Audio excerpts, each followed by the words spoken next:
The sizzling sausage. Studs on cement. Sport in the crisp wintry air. When the drawbridge goes up, see the absolute state of it. You're with Pez and Higgos, it's the circus. Yes, another week of footy, another set of results to chop up. The Broncos stage an excellent comeback but remain in a Madge-shaped crisis. Apparently, the Panthers are hungry, but Willie's worked out their defence. In other footy, the Dogs snarl, the Hawks look good, so do the Suns and evidently Tasmania.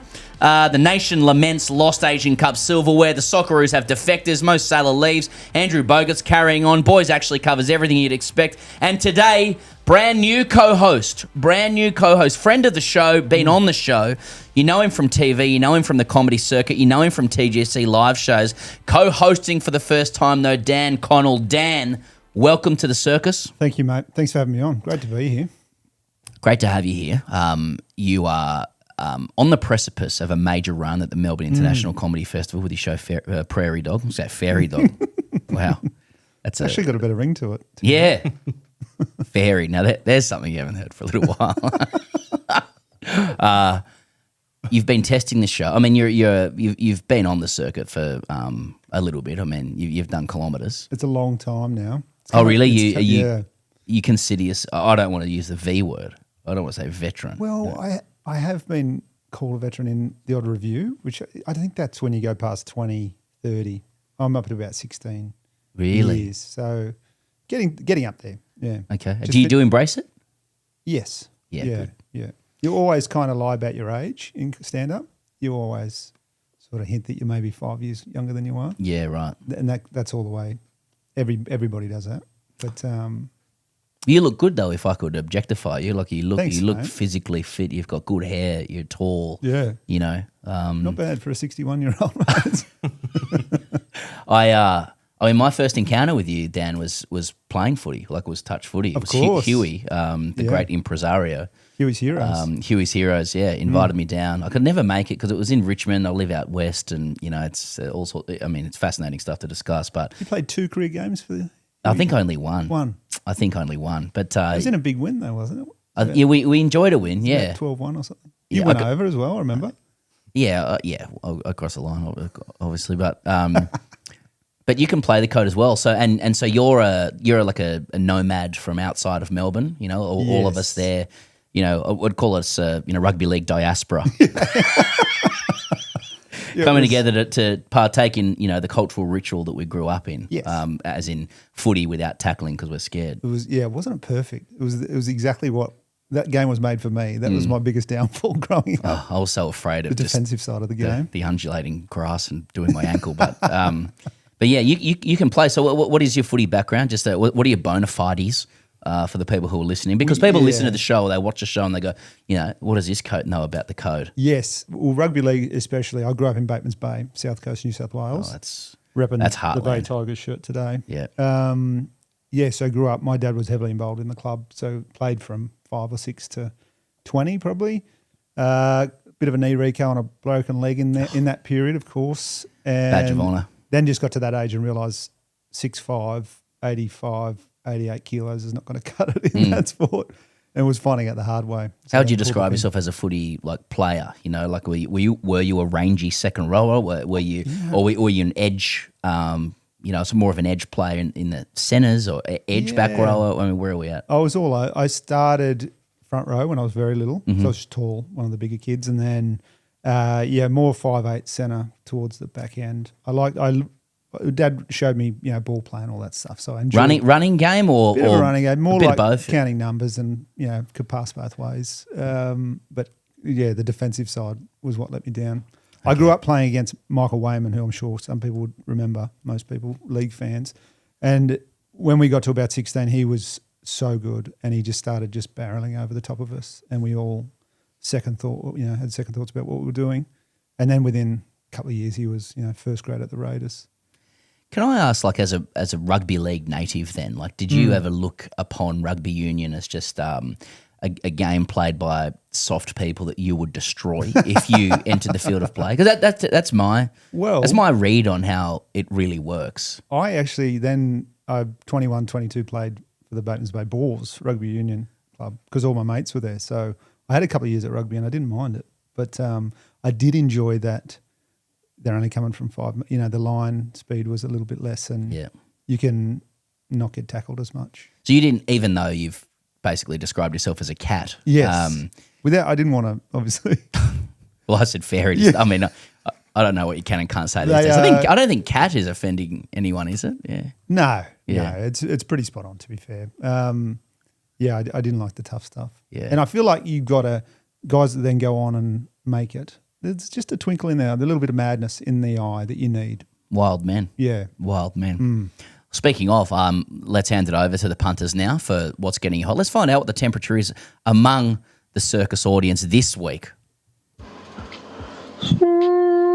Up the wires. 3-0, baby. Aussies, fuck off. 3-0.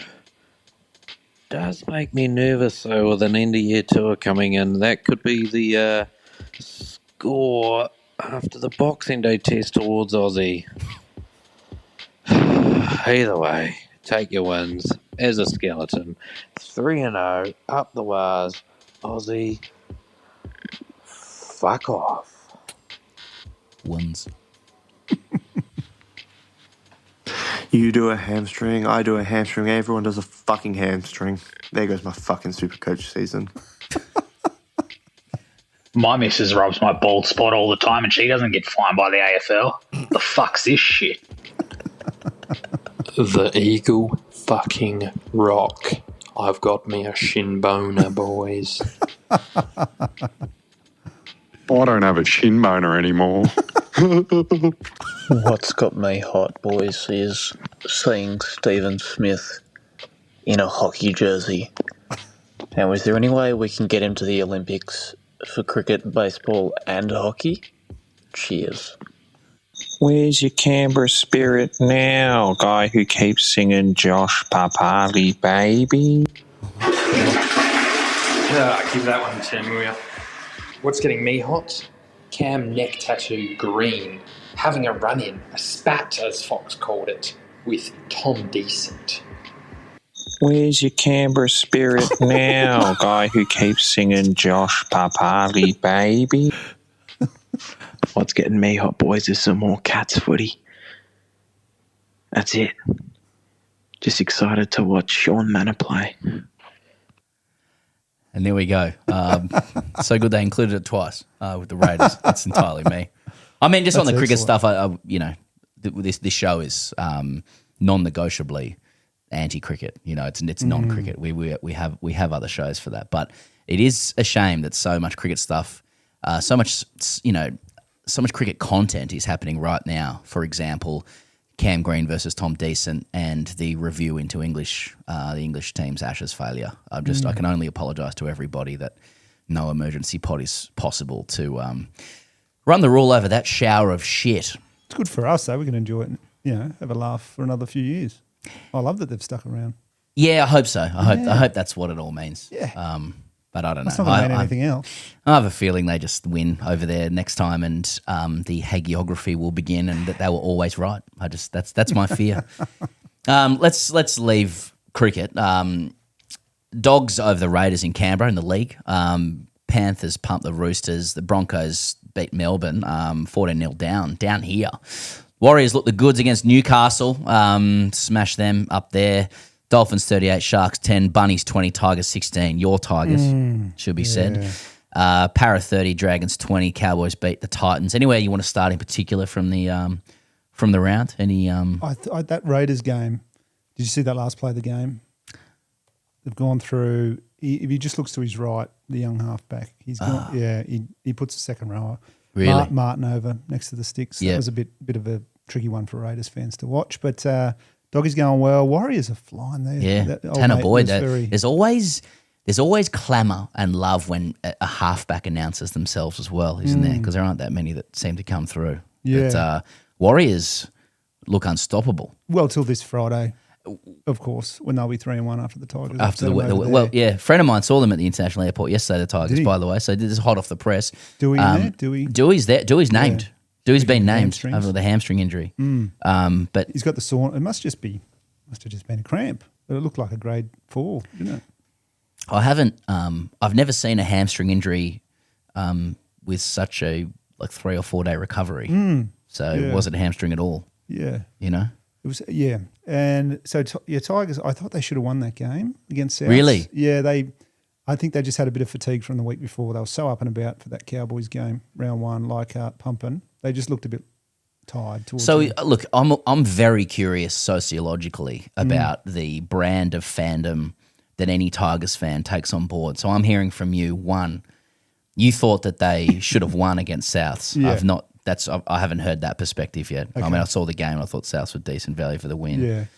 And two, you put the loss down to just fatigue from winning the week before. So you're not just used to it yet. You know, we're still getting a bit of fatigue from winning. So you're blind positivity Tigers fan. There's got to be a lot of ways to cope with what the Tigers is. I would be honest if they were terrible. I don't cut corners, mate. I'm fair dinkum about the Tigers. But they You don't cut corners. But they were down 12-0 after 6 minutes. Yeah. And if that happens 3-4 years ago, it's 60-6. Yeah. So to be 14-12 up at halftime, there's something there. Benji's got something going. He's cooking something good up there for them to bounce back. You believe in Benji? I do, yeah. Purely because he was a good player. Well, more so, he's just got them all on the same page. Is that because of all the documentaries they've done? Possibly. They're probably doing few too many. I agree. They're doing too many docos. Again, when that new one came out, it's like, come on, just worry about. But Benji had a line in the sand moment when he told people their fitness needed to be better, and everyone, even Gus, was like, "See, this is why they're good." He knows what he's doing. He knows they need to be fit, and I just think purely if you've got everyone on the same page and they all want to play for you, it's a game changer. And there's plenty of clubs right now that haven't got that. I don't think. That the Tigers do. I think we do. Yeah. And Tigers are 1-1, and you've decided that they're on the same page now. I mean, yeah. You can just tell. Watch the docos, mate. I feel like any people who weren't on the same page have gone. Yeah. No, big things that happened last year, and now they're all buying in. And I reckon we've definitely got the best 2025. We've got a bit of depth there for a change. Yep. Which we haven't had for a long time, and best forward pack they've had for probably since 2011. And when you talk about being on the same page, that's not to be confused with being on the bus, which is what Ivan Cleary said at the Tigers, and then he left the Tigers. So he was on and then left the bus that he... It was stopping frequently. He never mentioned that, did he? He kept that on the down. He's on until the next stop. Yeah, because my son's coming through at Penrith. Turned out to be an okay decision. Well, what could have been for Tigers, but I think Tigers are a remarkable club. I mean, I just think the vibe and the fire and the spirit that they can engender while simultaneously being the worst performing professional organisation in Australian sport. And I say that I grew up in the area of plenty of Tigers fans or friends, and I love going to Leichhardt Oval. Yeah, I think that there's a backhanded compliment to that. People are waiting for the thing to alchemise, and they hope that Benji can be the guy, and he's just a hell of a player, Benji. He had zero coaching pedigree coming into his now 5-year contract at the Tigers. Should be longer. If anything. 10, 15. Yeah. He'll get his, by 10, 15 in, he'll get his bearings by then. Yeah. But I think Hodgson, John Morris, they're great. He's got Heinington. He's got some good people around him. I agree with that. Which I think is Johnny important. Morris especially. Johnny Morris, Yeah. So I think they're on the up, but what they just need to scrape into the 8 this year. If they can just get into the 8 this year, it would just give the club itself a bit of breathing space, give the players a bit of confidence, and then next year, they can really push for that top 4. I think that with what they've got at the moment, it's definitely possible. They just got to keep at it. That's good. And it's I just love that they haven't got all the heat on off field stuff at the moment. It's just such at the moment. Give us a couple of weeks, but such a breath of fresh air when, it's someone else. Broncos obviously are just copping it. They win a comp and beat Melbourne in Melbourne from 14-0 down, as you said, and still there's crap going on. Yeah. So how do we make sense of this? Because say with the Tigers, who haven't made the semis, as you said, for near on 15 years, they're 1-1 lids off. Yeah. The Broncos won the comp last year. Yeah. They've beaten Melbourne in Melbourne, and they're in crisis.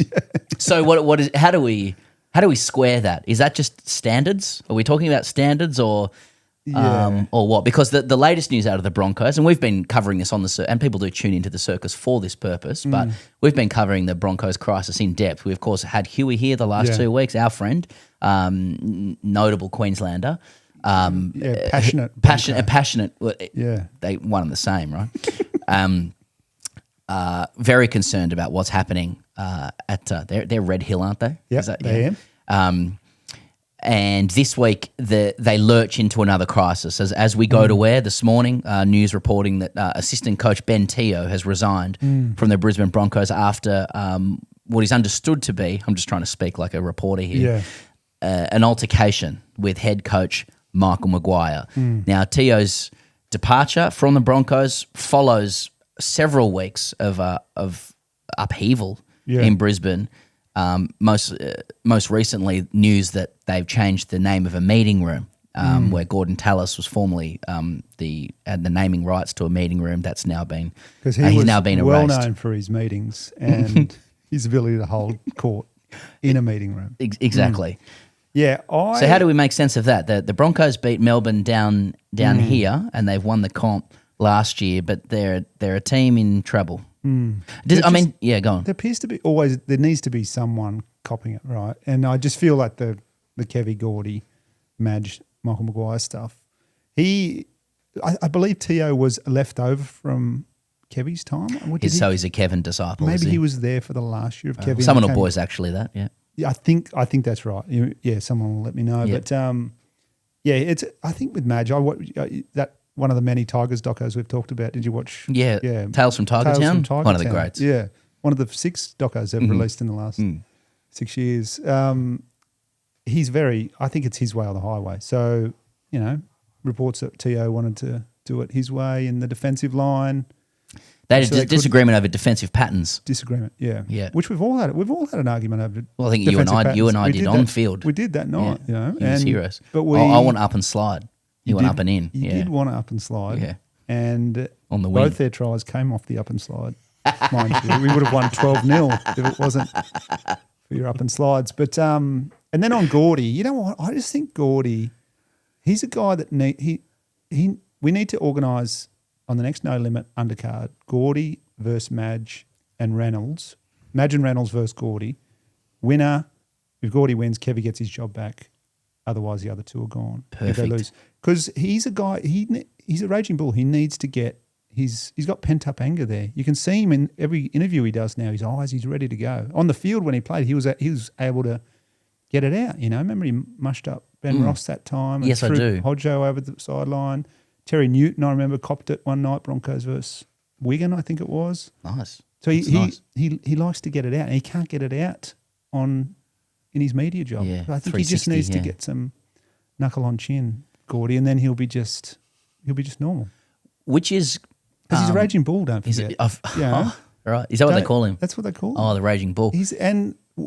Bulls don't apologise. Bulls don't kiss and make up. Yeah. They, when have you ever heard of a bull going into the hospital and seeing a matador and saying, "Oh, sorry, I put my horn through your scrotum"? It doesn't happen. It's how the Jamaicans learnt to bobsled as well. They stopped trying to do it like the Europeans. You got a bobsled Jamaican. Jamaican style, man. Yeah. And the raging, he's got to fight. You're just saying that Gordon needs to fight people. He need just once. I think he just needs to get one, and it has to be Madge because he's in the firing line. But I think Madge will need help from Reynolds. Yes. 2-on-1. He gets it out of his system, and then I think they all move on. That's very interesting. Because they're not gonna kiss and make up. I can't see him going in there and having a coffee with them. Can you? That's just. I can't. He's a bull. But exactly. In a China shop, mate. That's why his meeting room got taken off him because he just kept messing everything up in there. I see. That's all. It's all making sense to me now. One of the upsides of that as well, commercially speaking, for rugby league, is that, and this is like joined up thinking, really, that the consultants will tell you about. But like if there is a blue between people in rugby league, you can then commercialise that through a no limit boxing card, right? So who's Nelson going to fight next as well? And is Gordy on that undercard, or is Nelson on the undercard for that? You ladder people up from rugby league into boxing, and that's overseen by racing and gambling with Flanders. So it's all in there. This is quite cyclical and looking savvy, right now, commercially speaking. I would probably have Gordy and Madge and Renault as the headline.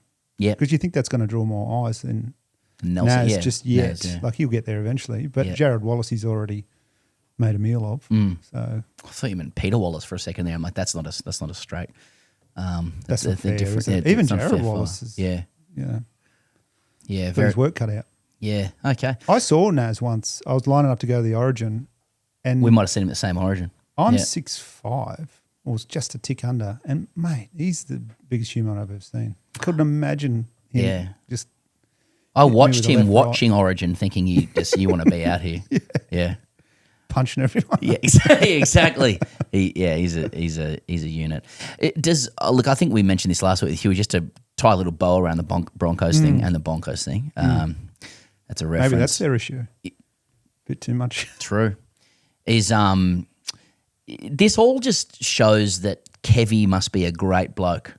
Yeah, yeah. You know, if Gordy is willing to defend Kevy to this extent, you know, if he's willing to go into fight Madge, who's just delivered the competition that eluded the Broncos for so long, and go after him even after they beat the Storm and lose his naming rights to a meeting room. Yes. He just must love Kevin He's going in Walters. for his mate, isn't he? And look, this is a bit of a scoop for you. I've actually met Kevin Walters once.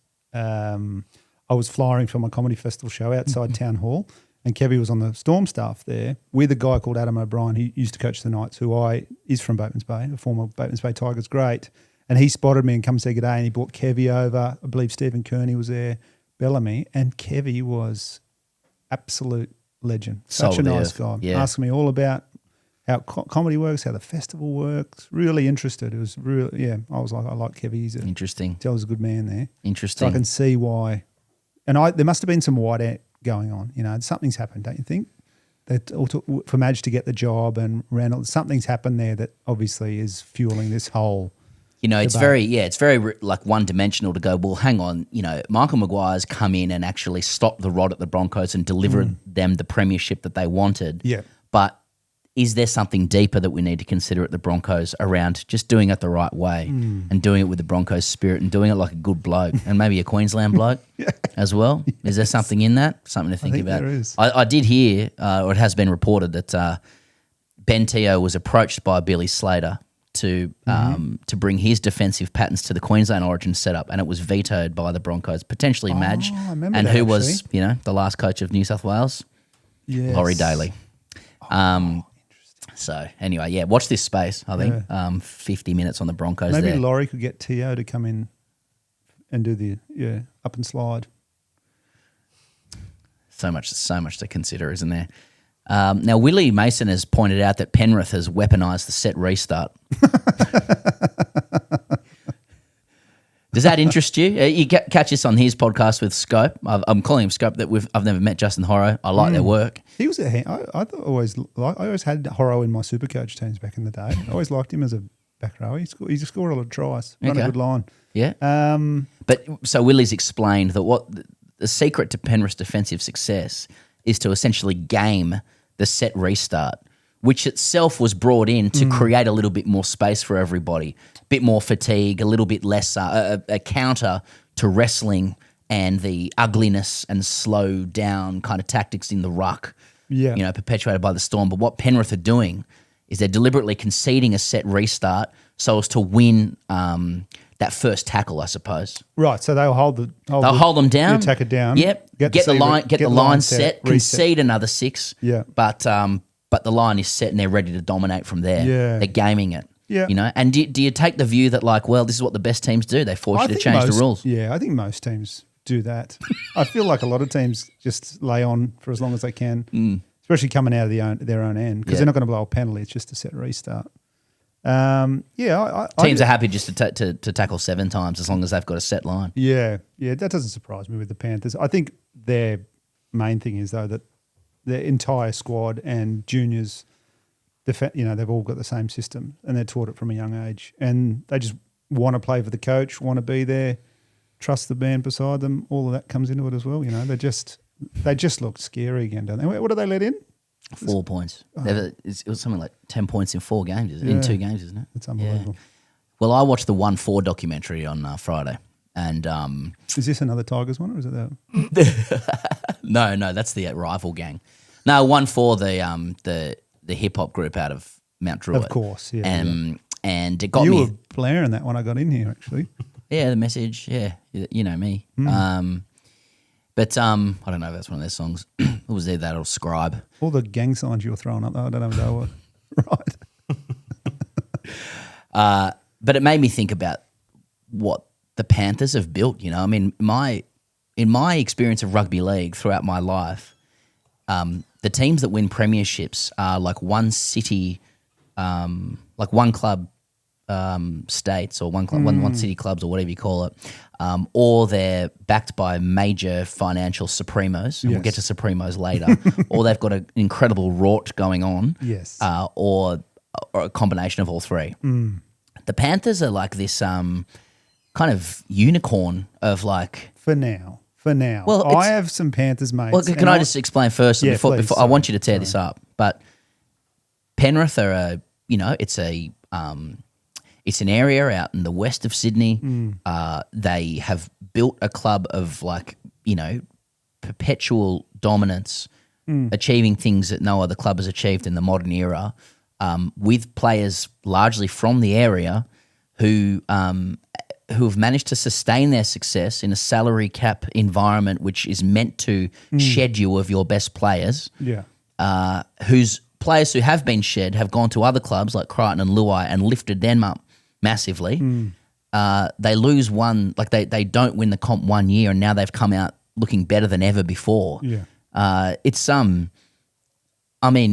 disabuse me of this. I mean, it all looks very pure to me, or is there something? I want something nefarious to be happening underneath with the Panthers, because this is rugby league, and I expect nefariousness to be at the heart of people's success. Yeah, their catchment area does extend to your Dubbos, and so it is quite, Western Sydney does go a long way out into regional New South Wales. But so in many ways, they are a one-state team. They just have the country. Yes, it just goes it just goes all the way to the border, well, pretty much to WA from. Well, they've got they've got the That's nation. Them. They've got the the Nullarbor. Yeah, the Nullarbor. Yeah, so Perth is a problem for them. Bears should be good. What they've done well is keep about 7 or 8 together that entire time. And I've got a theory. I went out to Penrith Leagues for a gig one time, and have you been out there, mate? Look. I've only heard the most outrageous stories about Panthers. Generally, unbelievable. If it came out that Nathan, Brian, Isaiah all have had 2 pokies given to them, and they just let them run all year round. You got pokey each, pokey for you. I reckon they've got a pokey each. Do you have anything to substantiate that? Nothing at all. Nothing at all. But other than you did a gig at Penrith Leagues. Yeah, I just remember thinking these this money's going somewhere. How easy would that be? You've got 1,000 pokies. Yeah. Letting 10 go to 10 players just to keep them at your club for. Yeah. So what you're saying is I wish the Tigers did. I wish West's. Yeah, where are our pokies? Yeah. Or do we have enough pokies? Maybe we don't. It really does. It does seem to come back to that in rugby league, doesn't it? Where are you at vis-a-vis poker machines? How are you mobilising and husbanding the losses of gamblers for the success of your rugby league team? Well, my words, not yours. Yeah. How long speaks the strings? How long's a feature go for, Oh, yeah, look, that's just my theory. I have no proof, but if it did come out in a few years' time. So just to summarise, you walked into Penrith Leagues and said, I get it now. I get it. Yeah, they just give a player a poker machine and let it run. It's a great way to do it. It's a great way to keep players at you. It's better than brown paper bags, the Roosters, as they say, But no, they're a fantastic team, aren't they? They're so good. I just think he's a ripper coach, and it's funny the Tigers could have someone like Cleary. Oh my God! When he joined, and I thought, remember Nathan was coming through. I really thought, here we go. And even it hurts as much as Tedesco leaving. Those two, Ivan and Tedesco, what could have been? Imagine if Teddy was there and we had Ivan. What a dream scenario. What a cluster fiasco that was with Teddy. I mean, now we're just going back to 2016. Jason Taylor and Robbie Farah on the scoreboard. Any other league items you want to raise as well? Anything catching your eye? Anyone you've penciled in for Origin in late May? Can you get sued for saying Panthers have ever given poker machines to? No, because I think you caveated it by saying I have no evidence for this. Yeah, true. Yeah, it's just a conspiracy theory of mine. Yeah. So it's also common sense. Just give a player a pokey. Yeah. And I also think if they wanted to sue for defamation on some respects, they'd have to then prove that they haven't done that. And I don't think any league club wants to do that. True, that's true. Brian, there's your Queen of the Nile. Nathan, there's your.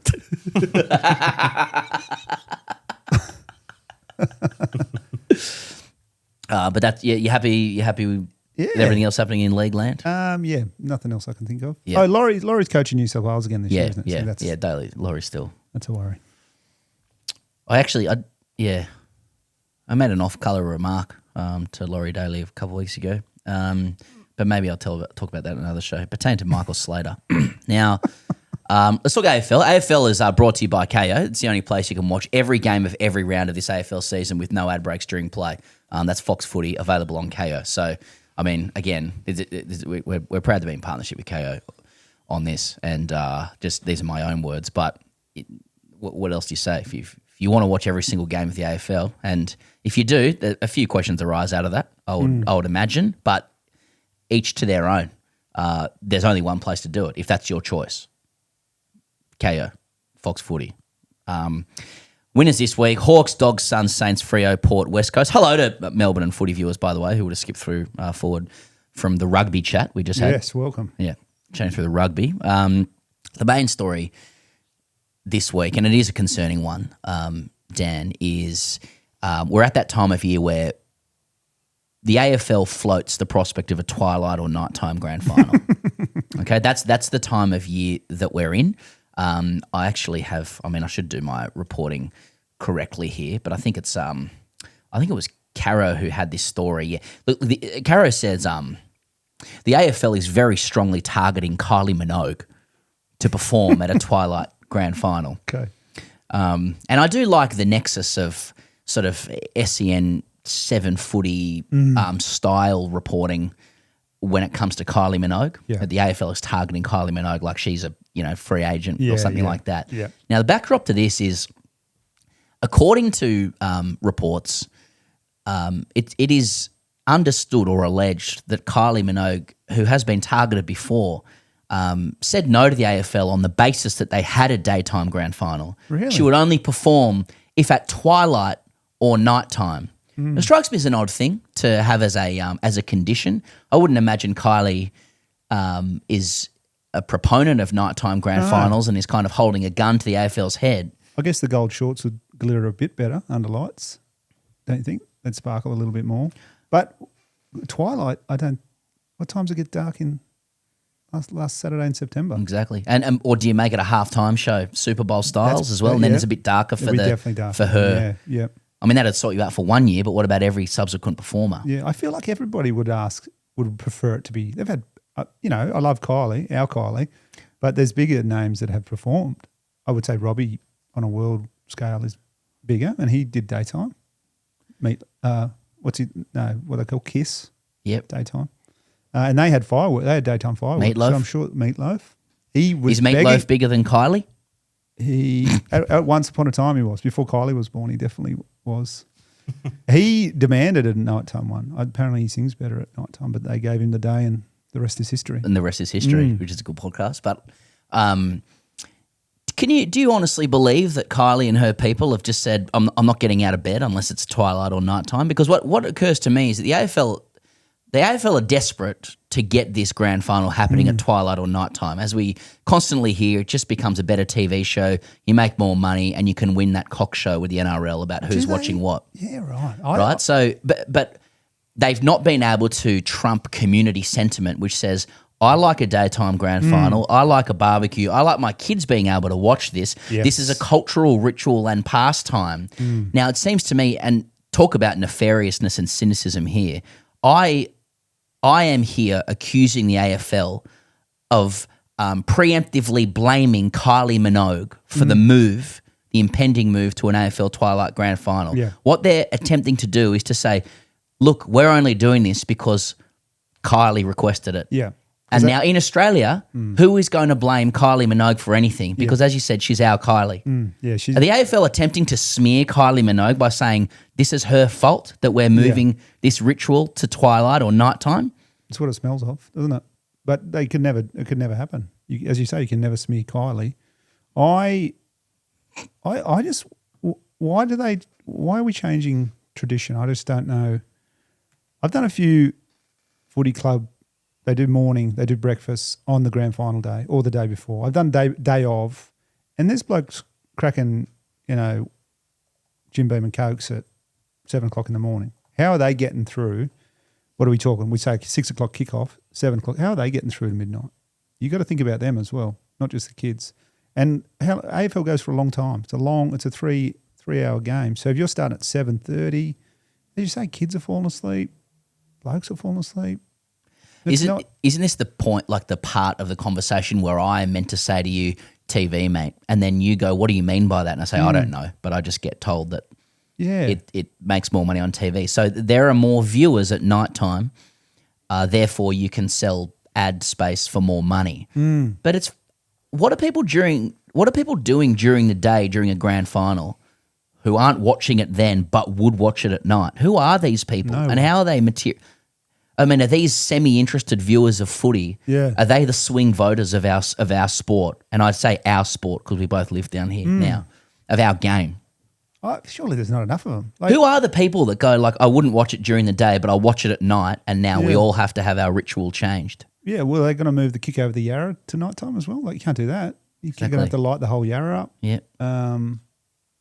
I just hate when they try and change tradition. I like the afternoon grand final. Me too. And they've done it for rugby league though. I guess they could, if they're worried about money, maybe do daytime and then save your money in other areas. Maybe ask Kylie to do it for nothing. Save a few dollars there. She'll probably be in Melbourne anyway. Give her a couple of drink cards, give her lunch, free tickets to the game, get her across the line, charge everybody maybe $1,000 a ticket instead of bump the prices up. Cricket Australia are attempting to sell the Big Bash League, and Cricket New South Wales are saying, well, no, we can raise the money by diving deeper into gambling and wagering instead. Right. How much is a Big Bash worth about? Depends who you ask. $2.5 grand. I wouldn't even buy it, actually. $2.5 grand. So perhaps the AFL could consider raising more money via wagering, which is the monocle way of saying gambling. Yeah. So.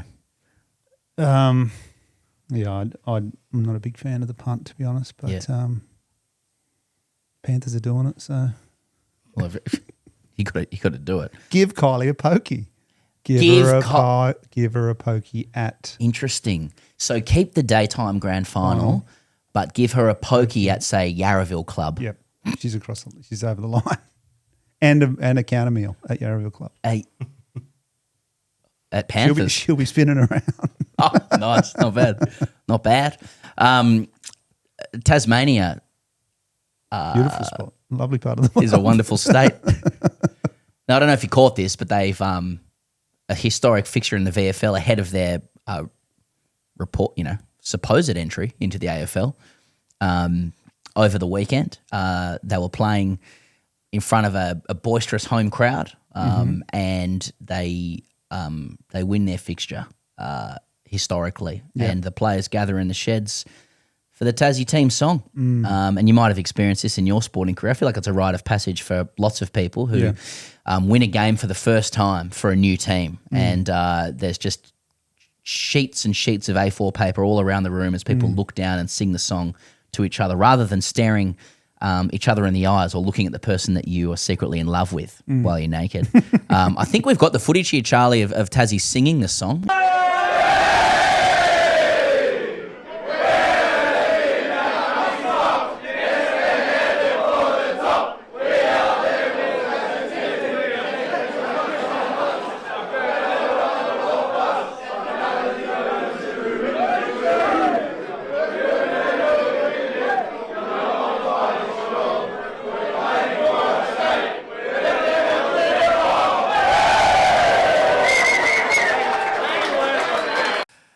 that really sums up the whole Tassie stadium in one video.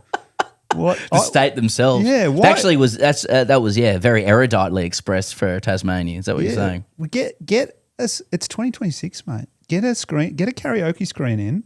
Put the words in. Get the little ball to bounce across the thing. Just put it on the wall. How easy is that? Or Everybody gets a microphone as Yeah. well, a tinny microphone. Yes. Yeah. why isn't the email going home with the words like when you first sign up? Here's the words to the song. It's 7 lines. Learn it. Or a contract being signed on the basis of being able to perform the song, yeah. and maybe doing it like through ritual humiliation. You know, we do see that in teams. Yes. You You know? got to do it. You got to sing it in front of your own, everybody. yeah. And then you film that, make content out of that. See how it becomes cyclical. It's Yeah. like the no limit boxing. You got another 100 at the game. More pies, more beers. Yep. I don't know why until they learn. Why don't you just sing Sweet Caroline or something? Just sing a song everyone knows until you all learn it, and then you're all. There's so many better ways to do it. Shout out to the social media guru to AFL teams, Jacob Gaynor, by the way, who I met recently. Great guy who's been pilfered by Tassie, and he just lent into that. Just said no one knows the words. That's it. Right. So Great. authenticity. So he's just purely doing the Tassie team. Yeah, he's been. I don't have the full details, but he's been. He was poached from GWS. Wow. But Good get. good good get, Yeah. good get, and very in line with. This is nothing on Jacob, by the way, who again is great, but very, very much in line with the AFL culture of media stars being the first story in the game, followed by the players and the Yeah. What I mean, as a resident of Melbourne, who's from South Coast, New South Wales, I mean, what is your relationship to Aussie rules? So Batemans Bay have a team, the Batemans Bay Seahawks, which a lot of friends played in. So I knew all about it, and I used to always watch the finals every year. I'd always watch the finals, and then I moved here. I've been here 16 years or so, and I never had a team. And then I met a few Kangas players after a gig, and I've for the last 4 years, 3 or 4 years, I've jumped on the Kangas bandwagon. And Shimbona. I thought I'll start at, because they were down the bottom at the time, which they kind of still are. But I thought I can't jump on a team that's already going great. I've got to start, do the hard yards. I thought this is perfect. So Shinbona. And I feel like they're on a similar trajectory to the West Tigers. I think both my teams in the next 5 years might see a few more wins than losses. There was a period last year, both teams, where I had one win in 18 weeks or something. So Character building. Yes. So I'm looking for. But I went to their first round game against Port. Went and watched that. Took my young fella, and it was awesome. They played so well, and I feel like similar to the Tigers are a bit fatigued over in the West last week. You can have a look and just go like, they just don't have the legs today. Yeah. Yeah. You got excited round one. Put everything into that, and then so I think they'll bounce back this week, as will the Tigers. Well, not unrelated to Tassie, Dan, but I just got this headline from Fox Footy. Aftershocks remain.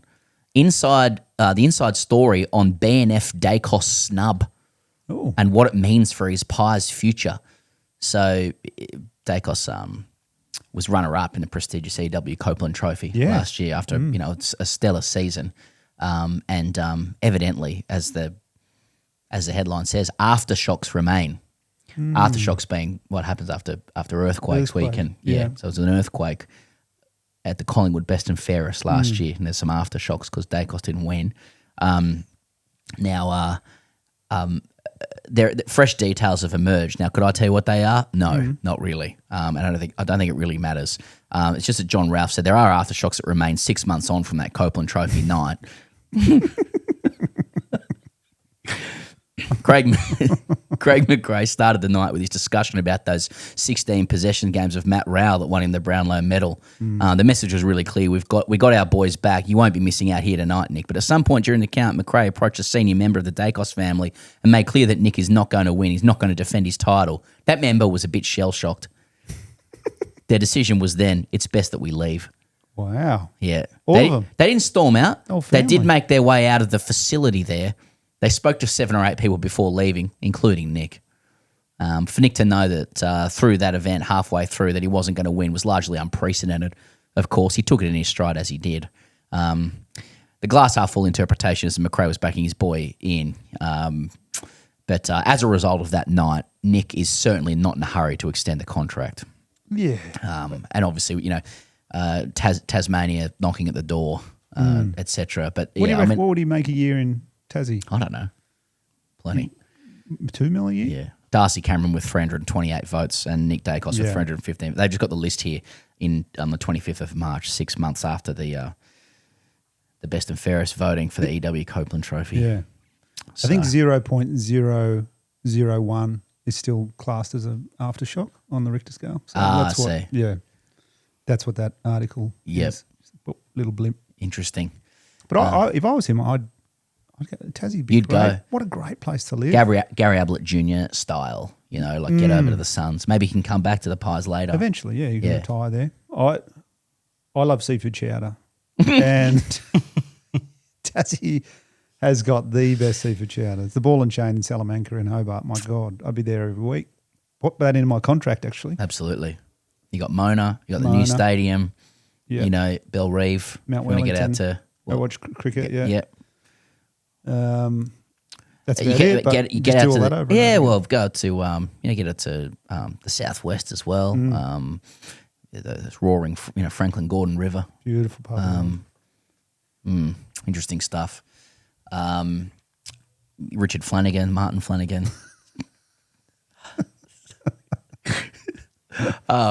Anyway, watch this space. I just say around Dacos and just whether he's happy at Collingwood after the aftershocks following the snub. Yeah, I feel like John Ralph might be a mate of Dacos's manager. And then the manager said, "Can you just get a story going?" Media literacy. So we get some big offers from Tassie, and then Collingwood match it, and we get to stay here for. Dan, the AFL's moved quickly to stamp out fake tough guy acts with the league outlawing head ruffling after a series of incidents early in the season. It's from 7. Am I allowed to say that within a Kayo sponsorship? I guess we'll find out. But the decision comes after Patrick Voss was fined for ruffling Harrison Petty's hair and making a crybaby gesture during Fremantle's win over Melbourne on Saturday. It's all in the name, isn't it? So, yeah, Harrison Petty's got a little bit of a penalty spot on the top of the old head there, Cummins style. And, what? yeah, Pat might have fixed it. I can tell you on good authority that he's been, the penalty spot has been noted from teammates. Little Devon, little bit of Devon coming through. Yeah, that's all right. Yeah. Nothing wrong with that, mate. What I wouldn't give. If you're 6'4", you're going to have to be a couple of stories up to see it. So, I don't know why I'm talking like that. But, yeah, Patrick Voss, Harrison Petty's got the old penalty spot there. Patrick Voss gave him a bit of a ruffling and then a crybaby gesture. So it's kind of different to the sort of conflict you might see in NRL, for example, a crybaby gesture. A bit of a throat slit gesture or, what was the words they used? Tough guy. Look, the AFL's moved quickly to stamp out fake tough guy acts. Fake tough guy. Yeah. They moved quickly. They've outlawed head ruffling. Yeah. Yeah. Because if I know... A lot of people who are losing their hair would actually welcome that because it does fuck with the follicles, I think. Yeah. I lost count the amount of times I watched Underbelly, that series, and they're ruffling hair all the time on there, showing the crybaby, Yeah. those tough guys. Exactly. So, Exactly. I think it's good. I welcome the move from the AFL. I just don't think it's a good look, and I don't think it's a good optic. I just wanted to see what it felt like to say that. It's not a good look. Now, Tom Morris reports on Twitter, Patrick Voss, of course, the guy ruffled the hair. I saw he carried a guy on his back as well over the... You see that? No. Yeah, he had a bloke up on his shoulders as well and sort of carried him over the boundary line. Oh, I see.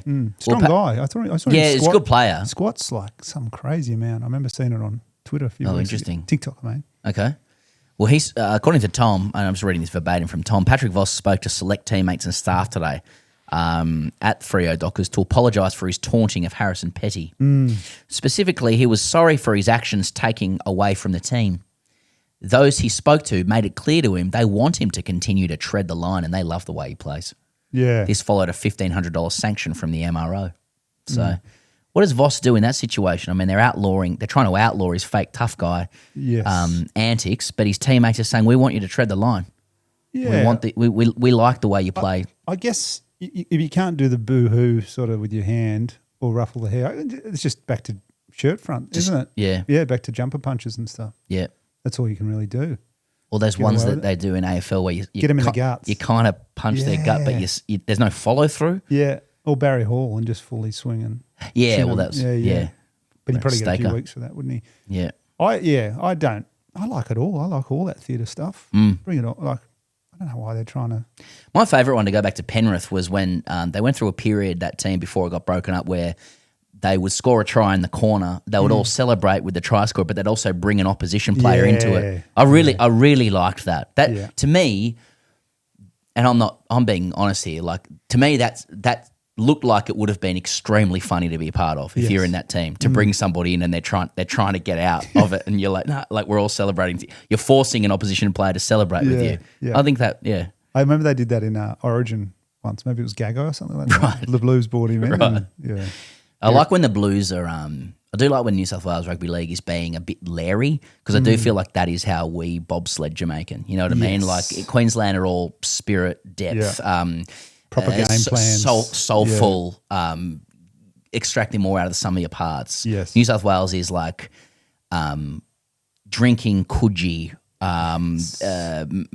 being like a lairish, making more money than you're worth. Chip and chases, flick passes. Mucking around. Yes. Yeah. Bare feet. Exactly. Yeah, exactly. Couple of games coming up. Dan, Thursday night, Geelong, Adelaide. In G-Town. Yeah, that's right. Yeah, It's a good game. Adelaide running hot. Just went down to Dogs over the weekend, but Adelaide looked good. They knocked over the Pies a couple of weeks ago here.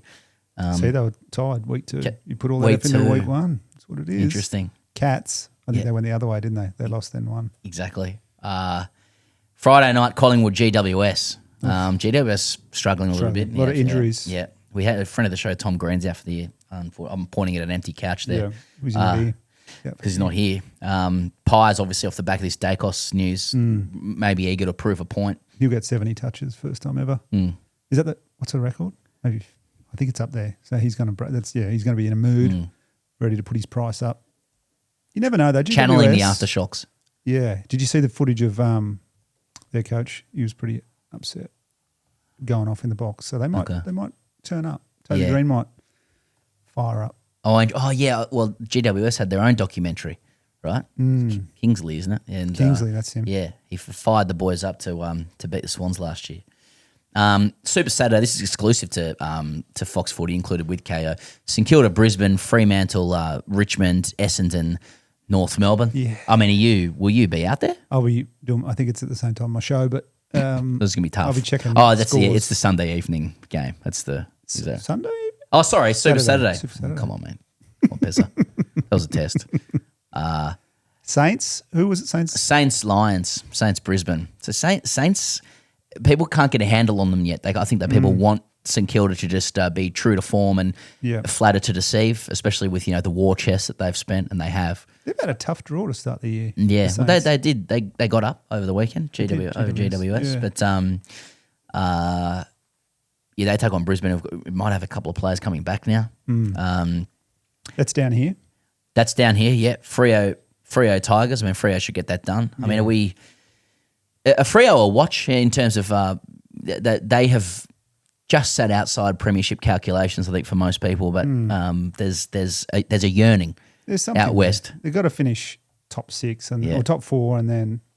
But I don't know. I feel like there's a lot of those teams. There's 2 or 3 really good teams, and then there's that mix, 8 teams in about the middle there, and they just need to be fully fit and cooking at the right time of year, and they could do anything. But who knows? Who knows? The remaining fixtures are, I think we've got Port Adelaide, West Coast, and Carlton, Melbourne as well. So any of them take your fancy? Look, Carlton, I know so many people that go for Carlton. I always keep an eye on their games. Yeah. I feel Barrack for Carlton, I think you say down here. Do they? Yeah. Barrack Barrack okay. for, Yep. yeah. Right. Because there's Vic Barracks on St Kilda Road. And there's Army Barracks as well, yeah. just generally. Yeah. Solve that puzzle. I mean, don't get me started on linguistic differences with Melbourne and I don't mean Melbourne, Sydney, but I know in cricket down here, and I think in footy states, they say that you go out. When you get out in cricket, they'll say, "How did you go out?" No. Yeah. Oh God. Yeah. I went out. I went out. Yeah. Where'd you go? King's Yeah. Cross? Yeah. You fucking idiot. And then do they say I got out when you leave a pub? Got out. Mm. Yeah. I don't know what they say. Yeah, anyway, there's issues. Anyway, remember that the only place you can watch every game of AFL, every round of AFL this season, well, every game as well, with no ad breaks during play, is Fox Footy available on Kayo. Are you sponsored by them, or you? No, I just like talking about it. Yeah.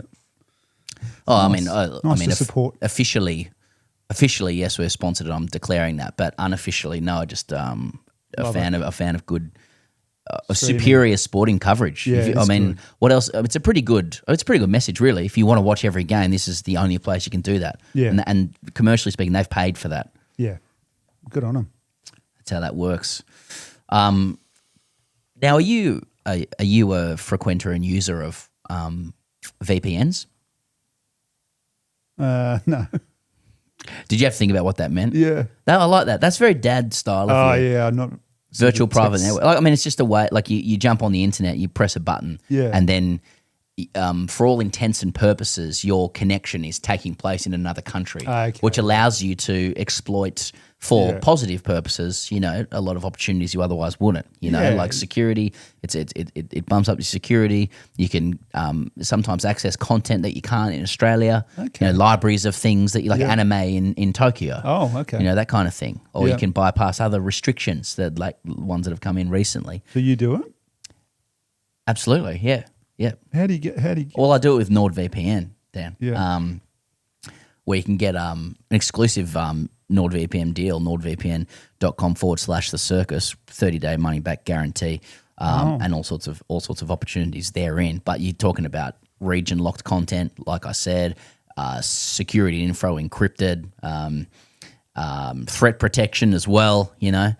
Say goodbye to intrusive website ads and malware. Oh, right. That's say goodbye. I've never really looked into it. I just thought it was so you could have a wank without people knowing.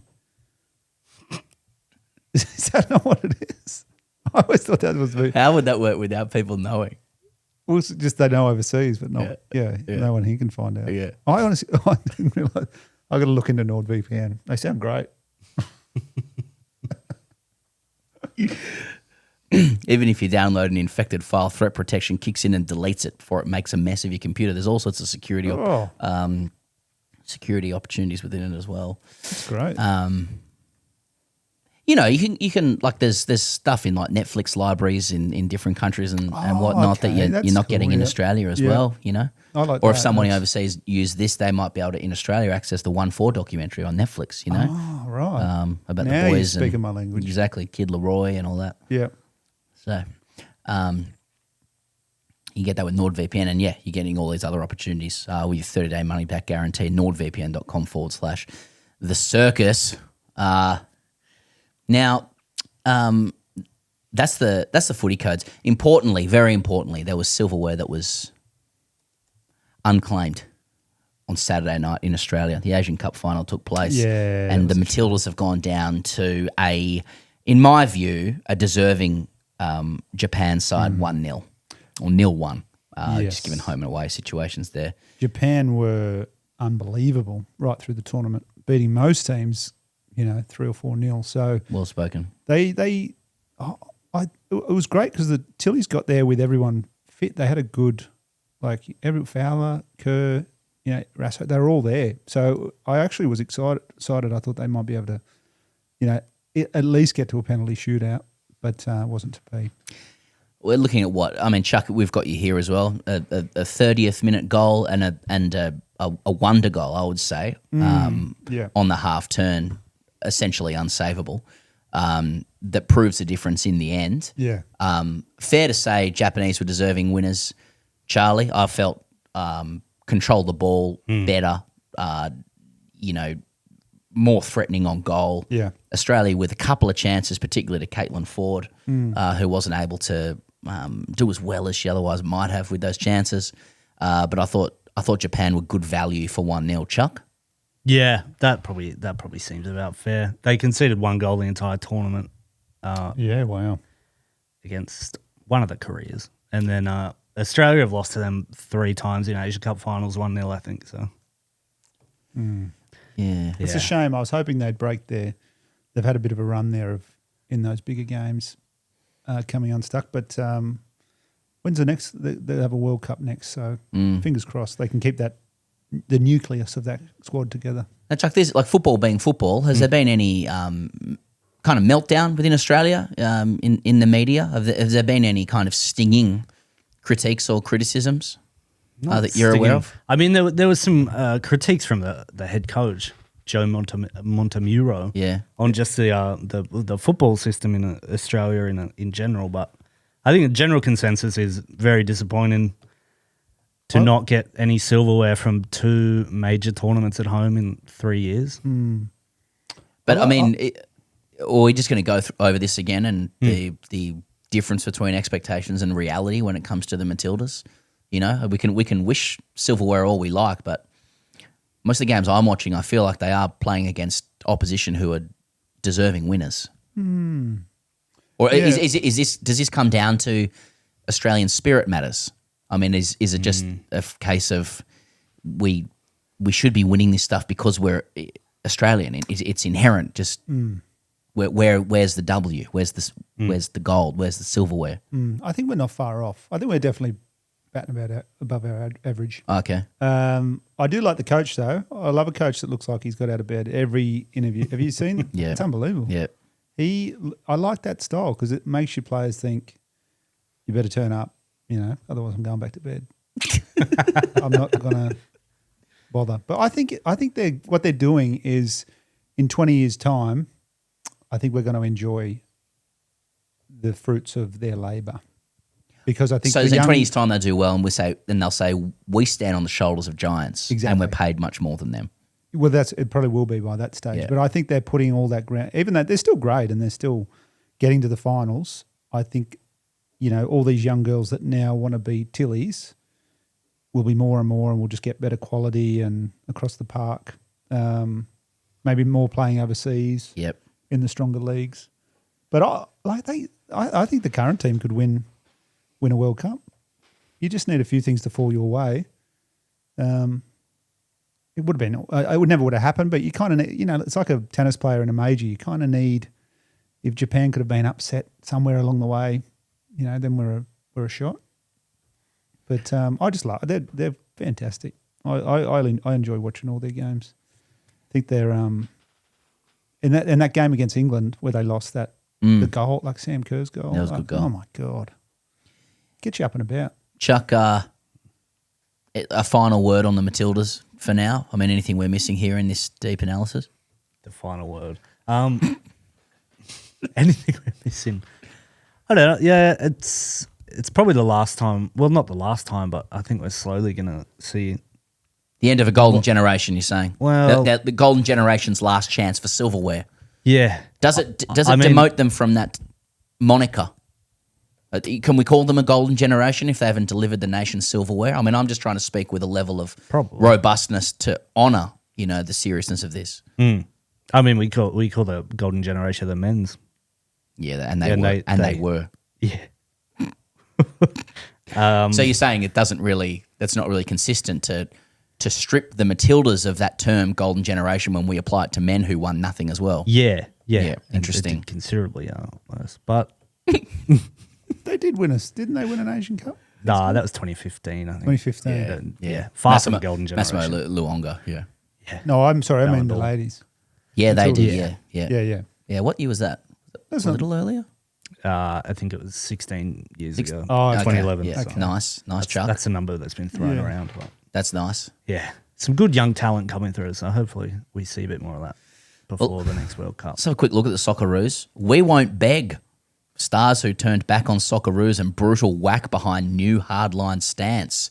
So the Socceroos have had there was two players the Socceroos were looking at ahead of the World Cup later this year. Have I got this right? Segacic, is that right? Yeah. Chuck and Volpato, the other one. Segacic declared for Croatia recently, and Volpato Italy.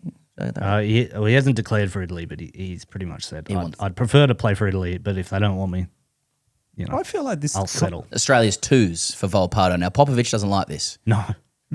Popovic wants you to bleed green and gold, and rightly so. I should add. Now, I don't really want to go too deep into this without declaring that you are, Daniel. I mean, you're very close to the Socceroos in several ways. Yeah.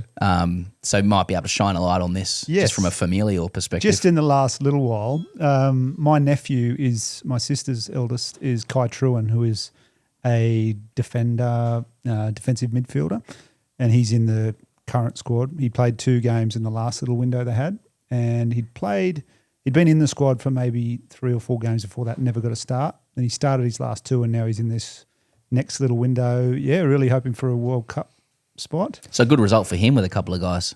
It's perfect pulling out. Perfect timing, yeah. But I feel like that conversation happens every 4 years. I think we just forget it. I think there's always a couple that choose a different country, and it's just because it's such a gap between them, we forget that happens all the time. But it kind of picks up on that, that cultural cringe we have around the Socceroos sometimes, where we have a sense of inferiority. We think, why would you want to play for Australia when you've got, the heavyweights of Croatia and Italy, yes, who are knocking at the door. But I think a lot of people who are at the top of the Socceroos don't feel like the gap is as big. Exactly. Yeah. And we're not that far. Like we took Argentina, who won the World Cup, all the way in that game. Could have easily been 2-2 towards the end. But yes, Kai is he was here at Melbourne City, won a comp last year, and now he's just been over in New York for about 3 or 4 weeks, signed a 4-year deal with New York City FC. Wow. And just played Messi on Sunday, just gone. Wow. Yeah, played Miami. They lost 3-2, but I got up at 4:30 to watch it. So, did you? Yeah, it was a great game. How'd he go? He's going really well. He's just really finding his feet. I think it's a little bit quicker than A-League. And obviously you got Messi coming out. It's a bit different quality. But, he really had a great grounding here of probably I think he played about 130 games in the A-League, and he's 24 now. He's gone over there. So, and he's just. Is this his first Socceroos squad? Sorry for the naivety. Oh, he made the last little window for 2 games over in America actually, against Colombia and Venezuela. So he made his debut. Yes. Wow. I mean, that must be a proud moment for the family. Oh, it's unbelievable. His whole journey, like he was kind of went through the Centre of Excellence, which was in Canberra, where they were living, which was close to Bateman's Bay, and then went up to Brisbane Raw for about 4 years, and then came here. And he was always great through his juniors, and from 5, one of these kids that scores, 10 goals in a game. Those little, I was going to ask, yeah. And he was it quite obvious? Was his yeah, talent? he was very talented. Yeah, straight away. Like even just footy. I remember I used to put bombs up for him when he was 5, and he'd catch a top bomb. Like he's just one of those young kids that loves all sports. And he, when they start, I think sometimes it's rare for kids just to love it for that whole time and love it. But he's just loved it the whole time. He just lived and breathed it. And like recently, he got that in that transfer window, had his chance to go to New York, came up, and it's just literally packing your bags and you're over there within 10 days. It's just it's an amazing life. It's a real pinch yourself stuff. He's just living his dream, which is and from the Bay, there's definitely been no Socceroos come from there or it's really cool just to sit back and watch him do his thing.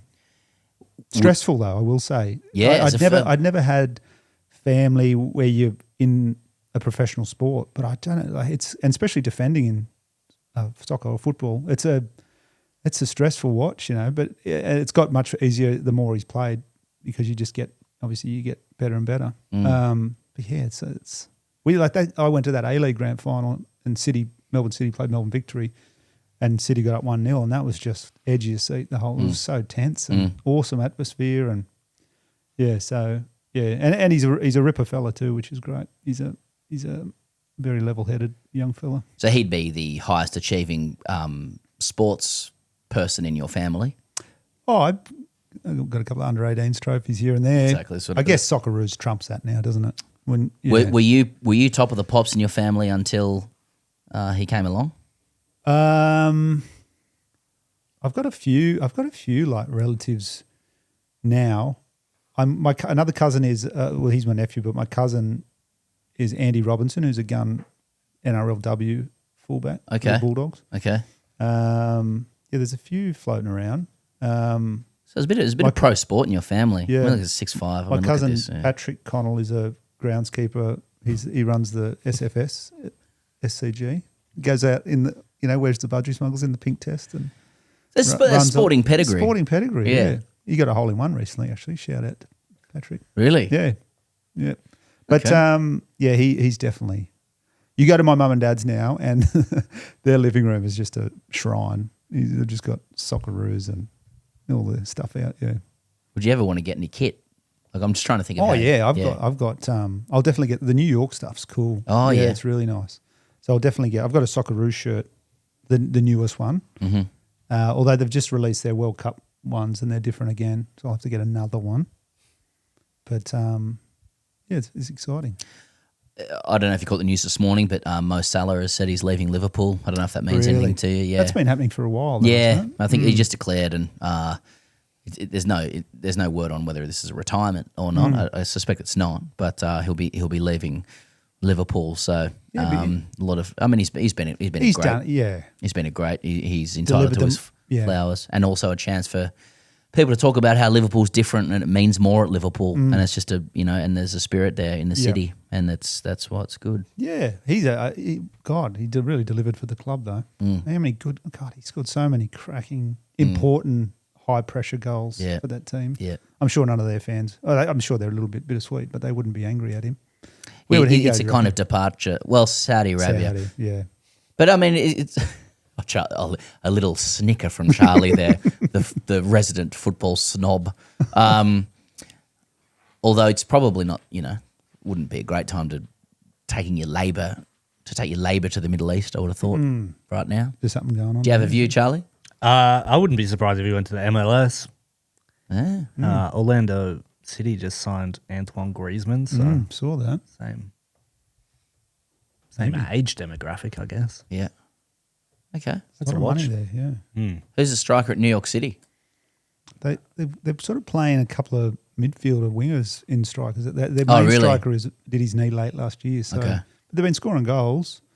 Interesting, but New York might be in the market for True. a striker. That'd be unreal. Your cousin might play with Mo. Nephew. Sorry. Think boys actually.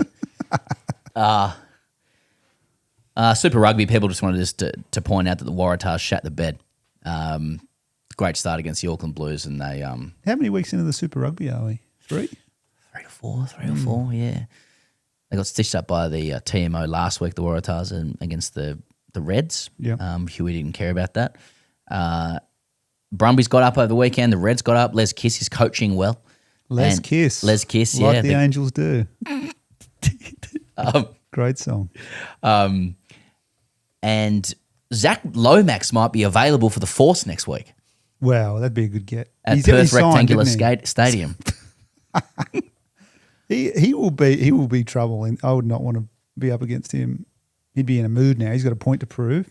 Great footwork, big, good upper body. Sure, palm it translates to rugby union quite easily. Yeah, No problem. He'll have a flick as well. A few flicks out. I'd like to be outside him. I'd like So to you're play positive. Huey was concerned after having observed Zach Lomax and his general 1,000-yard stare and Yeah. sort of disengagement with what's going on around him, that a highly technical sport but like rugby union might pose a challenge. But the other viewers just like, mate, feet, footwork. Give him the ball. Just- I think let him figure it out on the run. But I think he's a supreme talent. It's a shame it all felt like that. I feel like they could have figured that out a bit better. Those teams. Yeah. Who cares? Like let Storm compensate your Parramatta and take the money and buy someone else. Like just let him get on with it. You know. Now he's got to sit out for 2 years and my God. Are you an NBL guy at all? I don't mind the NBL. Illawarra Hawks, obviously. Of course, down south. Closer to yeah. Yeah. I remember the 2001. I think it was 2001. Back then, they won the comp. Couldn't tell you, mate. I always keep an eye on their scores. They said the escorts. I Sorry, always keep an eye on escorts. yeah, and the Illawarra Hawks scores, of Yeah. course. Who's your team? Well, it's kind of boring answer, but like I've very much been raised on the Canberra Cannons. Sort of. yes, that's right. Super Cats, I think, was their team. Yeah, it was. The Super Cats. No, very much raised on the basis that, you don't change your team. And so Yes. growing up with Sydney Kings, we used to have Sydney Kings come to our school and guys Cool. like Dean Uthoff and those guys. yeah. And so that Shane Hill, was that? Yeah, Hammer. Yeah. Probably a little. Yeah. And so I'd always keep an eye on the Kings, no more, no less. Yeah. However, this season, actually earlier this season, I was looking for we had a bit of free time and took my boys to John Cain, where the NBL fixture that day was the Phoenix, Southeast Melbourne Phoenix, and the Wildcats. Yep. And so the Phoenix were very welcoming to everybody, and the boys loved it. And Nathan Sobey put on a show, Great. and that was my first NBL game I've ever been to be honest. So, and then some Phoenix people reached out as well and were like, really keen to, like to have us along again. I couldn't, because I'm going with my boys, I could only really go to like 2:30 games. They're too young to take them to like a 7:30 or something. But I sort of felt like, and I liked the Phoenix because I think they're a little bit like lower profile than the Melbourne United out here. But like, they call themselves the Heartland, and I do think that's where a lot of Melbourne basketball takes place. Yeah. And Melbourne basketball is pretty hot in Australian basketball. So I've got a lot of respect for Phoenix, and I went, and so I don't want to be a guy that changes teams, Yeah. or anything That's like fair that. enough. Yeah. I've been impressed with the NBL. It's really bounced back. It was. It I was on its knees was a few years ago, super, wasn't it? mate. Like, I was super impressed at the game. For no other reason than the guys are so good at basketball. You just see how good they are at playing the game and the ball movement and the physical movement and stuff. And they're very fit. Yeah. And the Big crowds crowds. are sold out, Big and kids crowds, loved it. So it's amazing how it's obviously, and Fox runs it, but on TV, but they it still feels kind of invisible against the duopoly of AFL and rugby league, which sucks. NBA but they're good. is so big. Yeah, It's the same with the A-League. Like these sports, they still survive and get a decent, basketball probably a few more than the A-League, but there's still enough people that love it. Now, I love that the guy that bought the league and they'll get young NBA future stars to come that's out right. and play. And Yeah. I love that. That's just a good connection between the two. And these young guys get to come out and play against your big, big Aussie power forwards. And stuff, which is, Well, my boy Barney's got a Sobey Guernsey now. Great. And he went and they kids love basketball as well. I know at my boys' school, basketball's one of the most popular sports. Yeah. All the kids want to play soccer as well, except their dads make them play Aussie rules. Yeah. But my boy wants to play basketball and just signed up at the Suns or whatever it is. So Anyway, so shout out Phoenix, but the finals is Kings in the 36, Adelaide 36ers. I think Sydney's is it 2-0 or 1-0? Is Second it? game. I think it's one zip. Yeah. Kings Because Bryce Cotton went to Adelaide, didn't he? There'll still be a chance with him there. Yep. And I think Bogut got in trouble for something again. So Where's he? He's one of the coaches at the Kings. Is he? But he just gets involved. Yeah, just gets involved. Yeah. So it's time for and hello if you've just fast forwarded to this, but it's time for the most explosive segment to finish things off, boys. Actually, Dan, if you're ready for this as well. I mean, this won't really pertain to you because you haven't had a chance to make a mistake on the show. But if you do have, I may have today, so maybe I'll be in the next one. there's no doubt you would have, and if you haven't, somebody will confect one. Yeah. But if you do recognise an issue with anything we've said on the show, inaccuracies in particular, boysactually at gmail.com, it's your opportunity to correct us, because I think correcting people is it's an important social, I guess, an important and kind of popular social trend at the moment online. So first one comes in from Josh. It's called Qantas Platinum Lounge. Where is? G'day, boys. Tough news to hear that Phil Waugh was not flying up the pointy end of the plane. Last week we noticed that someone told us Phil Waugh wasn't in business class. Okay. But amongst that conversation, I couldn't help feeling a touch confused. Because I seem to remember Pez mentioning a, quote, platinum lounge as an area of focus for Qantas frequent flyers, but I'm still trying to find this platinum lounge he's speaking of. I've just recently travelled internationally and domestically with our flag carrier. At Sydney International Airport, of course, I could see the Qantas Sydney First Lounge, of which platinum frequent flyers can visit as one of their status benefits, brackets alongside first-class travellers, Platinum 1, Chairman's Lounge, or other partner airline travellers with the correctly attained status. But I could not for the life of me see a platinum lounge. How strange. I was recently in Melbourne for another trip where I saw the business lounge, of which platinum members can access domestically given there are no Qantas First lounges in domestic airports. I also saw the Qantas Club Chairman's Lounge, but alas, again, no, quote, platinum lounge. I think I may be incorrect, but I think that Pez may have incorrectly named the Qantas International First lounges, some of the best in the world, and the Qantas Domestic Business lounges as a platinum lounge. Surely not. Please can someone help me in understanding this egregious misstep from Pez?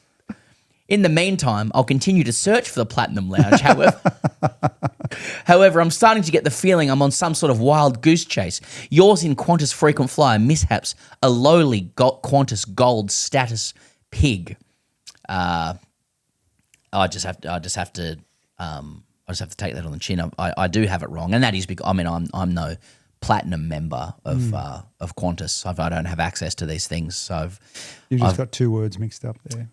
You got excited. You've thought about platinum members and and I've called it the Platinum Lounge, and it which is a great effectively name, is. If Qantas are listening, I think the Platinum Lounge has a lovely ring to it. Yeah, it's probably someone else has probably claimed that, in King's Cross, or maybe not King's Cross these days, but King Street. King Street. Yes, thank you. Better. No, I think our the gold status pig is correct, and I do enjoy that genre of faux exasperation. It's really the most annoying of all, but I don't seem to be able to find this. Can somebody please help me? I am really befuddled by it. Yeah, it's the faux exasperation is god tier. Okay, this one actually pleasingly this is directed towards Trent. So it's Trent's first boys actually. It's entitled TB and McLaren double did not start brackets DNS at the Chinese GP. It's from someone who calls themselves a player of promise. Hi, Pez, co-host and TB. Boys, actually, in last week's episode, while discussing the McLaren double DNS, TB mentioned, quote, Lando had the same, referring to the electrical car problems that plagued McLaren at the Chinese GP, which meant that both Oscar Piastri and Lando Norris DNS'd. This is technically wrong. While both of the cars suffered from electrical issues in the engine, McLaren clarified that Oscar and Lando's car had different issues. Andrea Stella, McLaren team principal, stated that Lando, and he just goes on to say that this was the reason for Lando's DNS. And then he says Andrea Stella on Oscar, and then he has the quote about Oscar, which is different, to which our poster goes on to say, so while it is correct that both suffered electrical issues in the power unit, please fix the technicalities of the issue as the listeners want to know the ins and outs of F1 through this esteemed podcast. Love the show. Please don't use my Christian name. I am a Hindu from the email as I don't want to be identified. Regards, a player of promise. So TB, take that. They weren't the same. Lando didn't have the same. Okay. TB's just stifled. This one's from Big Dog. It's called One Nick Politis with Extra Cheese, thanks. Boys, I have no pedantic correction here. I just wanted to muse on the origins and the meaning of the stiffy-inducing title, the Supremo. Sports seems to have a curious ownership of this moniker, and rugby league media in particular seems to revel in applying it to a handful of characters. A quick Google search tells you it means the one that carries the most authority, but fuck me, it carries some powerful connotations, doesn't it? It seems to signify not just the one that carries the highest rank in a particular organisation, but the one who carries said rank with a mystical kind of alphadom. Does he display the highest integrity, or will he do a deal to sell your undies without even unbuckling your belt? The answer is both, and it depends who needs new undies. You just know that a Supremo has got a bit of that dog in him. Look at me the wrong way, and you'll never get a gig in sports media kind of gear. It made me think where it would stand in a power rankings exercise of, power rankings. Captain, President, General, Chief, Commander, the list could go on. All piss ants compared to the fucking Supremo. Seems to maybe be an Australian media thing. I mean, we just love to label a shadowy politician as and these are in capitals, power broker, a kingmaker, or a factional warlord. Doesn't it just instantly conjure an image of an overweight, older white male, business shirt, no tie, cuffs folded just so, doing a deal over a dimly lit backroom combination chow mein? Maybe someone at News Corp about 50 years ago looked across the global political naming spectrum and picked the one with the most panache. Prime Minister, no. President, no. King, no. Supreme Leader, bingo. maybe a bit long and doesn't quite roll off the tongue, and thus Supremo was born. Anyway, fuck knows. Love the show and up the chooks. Yours in Archetypes, Big Dog. That's fantastic. I just say everyone who writes into your is great. Yeah, it's a bit in the wing. Excellent writing. Yeah. Excellent. You would say you're a bit of a cricket podcast supremo. You would say now, wouldn't you? You'd be into that realm. I don't think so. I don't. I don't wish to be. I don't think you'd have the choice, mate. Well, as a supremo, I probably would, though, wouldn't I? So now well, maybe you're a supremo now, and now you can say I don't want to be anymore, and then you can't be. Yeah. I don't know. They do like rugby league. Loves it. The thing is, a supremo would be a knowing supremo, and would be. But they wouldn't deny that they are one. You know. Yeah. Whereas I have. Okay. Thank you anyway. Yeah. But when I think it's Nick Pilatus and yes. Rugby league supremo. Those three words. Yeah. Yeah. Phil Gould's a supremo. Supremo. I mean, supremo conjure. This is a different angle, but is there an Italian element to it as well? It's almost, or like the Latin is like the Latin of supreme. Like a big boss. Yeah, for sure. Volandis is a supremo, of course. Gould. See, I wouldn't say Andrew Abdo, the CEO, is a supremo. No, he's got a bit of work to do. Yeah, he's a what would he be? One under. He's just a leader. Meat lovers, like just trying to think like levels of pizza. Yeah. Supreme. Is that, I'd say there'd only be three. Would that be the three supremos in rugby league? Yeah, because Matty Johns isn't quite there yet. No, he's not. He will be. He's not a supremo. I think he will be. I don't think he. I mean, he's too funny and accessible. True. To be a supremo. But don't you think he'll get to a level of he'll have so much power? If he wanted to. He will. Yeah, he might be similar to yourself. Yeah. Denounce it. Yeah. Not yet, mate.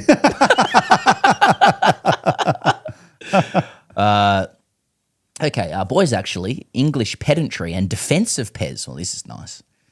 G'day, boys. Regarding Noah's boys, actually, of last week vis-a-vis Windy Hill / the hangar. So I was talking about how it feels good to be able to call teams by the suburb that their training ground is in. And then I mentioned as one of the examples, Windy Hill, of which many then pointed out that it's not been Windy Hill for a long time. Okay. And someone actually, I didn't include this, someone actually I started to talk about Sports Tonight last week and overlay of Windy Hill.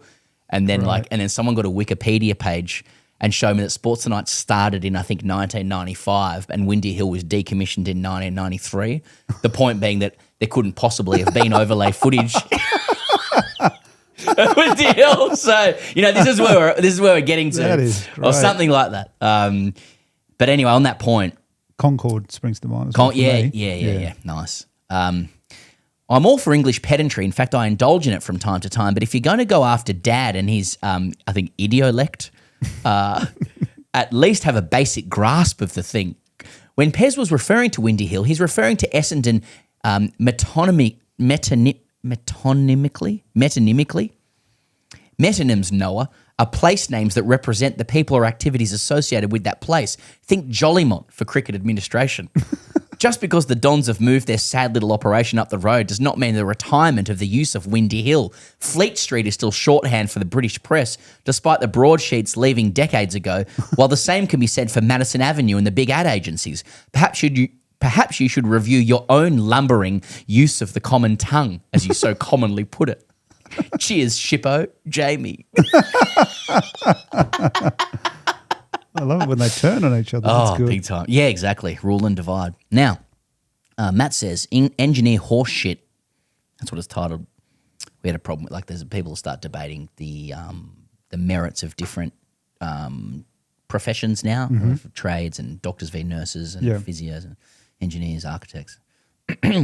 Boys, actually, the guy who waffled on with an overly dense response last week, speaking to the superiority of engineers, fails to take into account that the term engineer is not a protected term. Therefore, on many sizable sites run by multinational builders, there are many site engineers who are glorified invoice managers. Boy needs to learn his definitions. Regards, a good little pay piggy.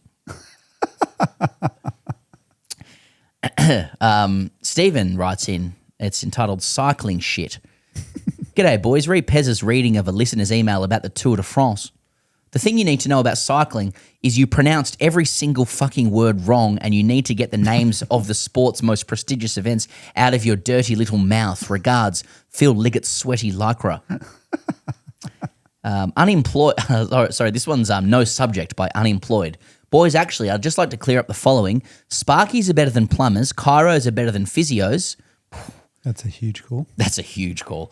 Psychologists are better than psychiatrists.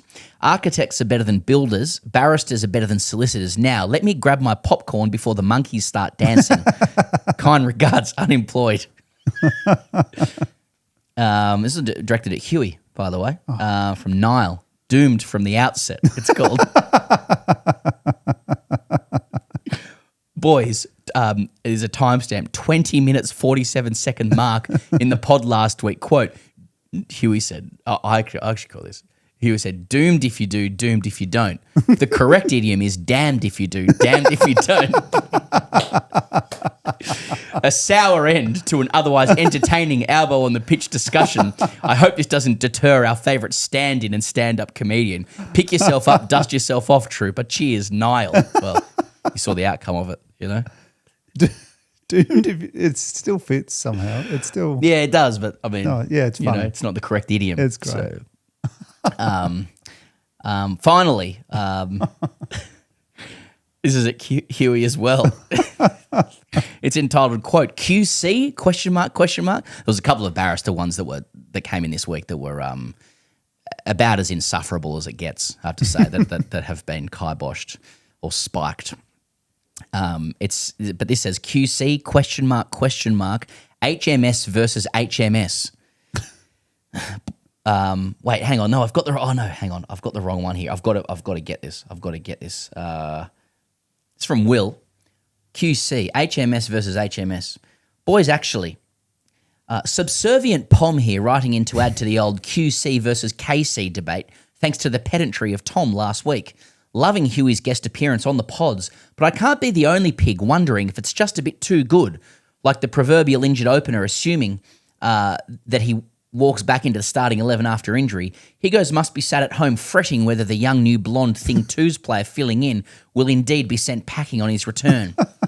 Anyway, boys, actually, upon Huey remarking that QC and other female-related royal terms just sound better than, in this case, KC, you know what I mean there, like a Queen's Counsel, now King's Counsel, he reached for another comparison.